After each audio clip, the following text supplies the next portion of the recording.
நீங்கள் தலை நிமிர்ந்து நில்லுங்கள், ஏனெனில் உங்கள் மீட்பு நெருங்கி வருகின்றது. இயேசுவில் அன்பார்ந்தவர்களே, சமமான ஒரு பாதையில் நடந்து செல்வதற்கும் செங்குத்தான அல்லது கரடு முரடான ஒரு பாதையில் நடந்து செல்வதற்கும் வித்தியாசம் இருக்கிறது. சமமான பாதையில் நாம் எளிதாக நடந்து சென்று விடலாம். ஆனால் கரடு முரடான மேடு பள்ளத்தாக்குள்ள பாதையில் நடந்து செல்ல வேண்டும் என்று சொன்னால் அதிக கவனம் தேவைப்படுகிறது. இந்த உலகம் என்பது கரடு முரடான செங்குத்தான பாதை நிறைந்த உலகாக இருக்கிறது.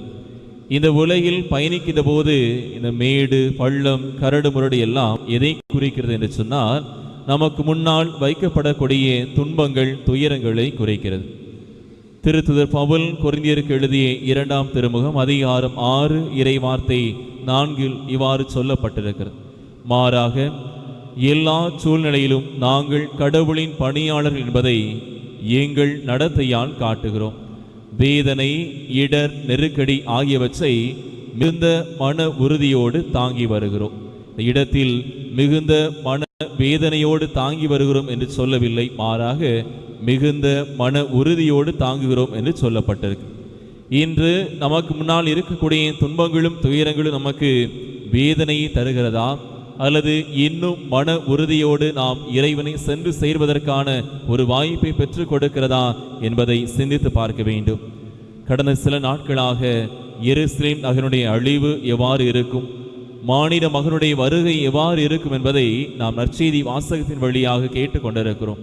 துயரம் நிறைந்ததாக, துன்பம் நிறைந்ததாக, அந்தோ பரிதாபம் என்று சொல்லக்கூடிய அளவுக்கு அந்த துயர நாட்கள் இருக்கும் என்பதை இன்றைய நற்செய்தி வாசகம் பதிவு செய்கிறது. நற்செய்தியினுடைய இறுதி வார்த்தை ஆறுதல் தருகிறது. நீங்கள் தலை நிமிர்ந்து நில்லுங்கள், ஏனெனில் உங்கள் மீட்பு நெருங்கி வருகின்றது. எப்போது நாம் தலை நிமிர்ந்து நிற்க முடியும்? எப்போது நானும் நீங்களும் இறை வார்த்தையின்படி வாழ்ந்து கொண்டிருக்கிறோமோ, அந்த இறை வார்த்தையின்படி துன்பங்களை அனுபவித்துக் கொண்டிருக்கிறோமோ, அந்த துன்பங்களை மன உறுதியோடு தாங்கி கொண்டிருக்கிறோமோ, அப்போது நாம் கடவுள் முன்னிலையில் அவருடைய 2ஆம் வருகையின் போது தலை நிமிர்ந்து நிற்க முடியும். அப்போது நாம் செய்த செயல்களுக்கான கைமாறு நமக்கு மீட்பாக கொடுக்கப்படும்.